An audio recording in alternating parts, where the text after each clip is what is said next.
Hi cake friends, welcome back to Wisdom Wednesday here at Shelley's Bakes Cakes. Make sure before you watch this video to subscribe to my channel, guys, so you don't miss out on all the fun.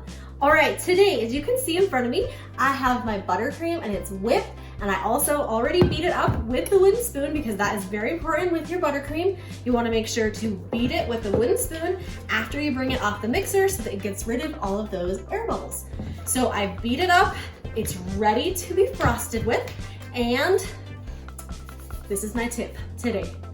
I love Oreo buttercream, but I also love when I frost it and you can see those fun Oreo specks, but your buttercream is still the white color.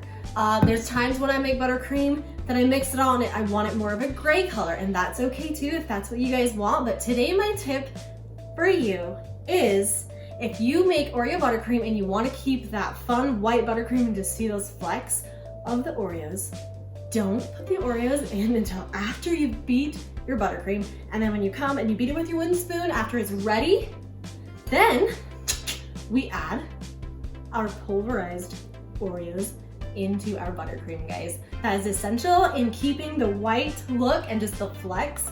I have made the mistake multiple times of putting the Oreos in while it's still in the mixer, and it still tastes exactly the same, but it turns gray.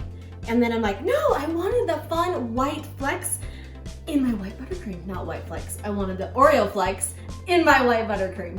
And this is how you achieve that. So, tip today on Wisdom Wednesday, if you're making Oreo buttercream, put the Oreos in after you beat your buttercream and after it's all whipped and ready to go. That is when you add your Oreos into your buttercream, and then you just fold them in.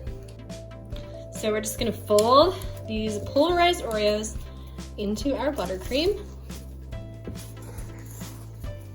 That way we'll still have the fun, white buttercream with the flecks of Oreos in it, and it won't be super gray. The more that you stir, the grayer it will be. So just make sure to kind of fold them in, and it will turn to gray. It's not going to just stay white, but this is how you keep it from turning that super grayish color. And this kind of keeps it so you can see the fun flecks of Oreo in your buttercream. So just fold those Oreos in, and then you guys will be ready to go. There's my fun Oreo buttercream, and you can see the flecks, and it's not too gray. So make sure, my tip today, put the Oreos in after you've already mixed up your buttercream and just fold them in with a wooden spoon. Thanks so much for watching today here at Shelley's Bakes Cakes. Make sure to subscribe to my channel and have an awesome day, guys.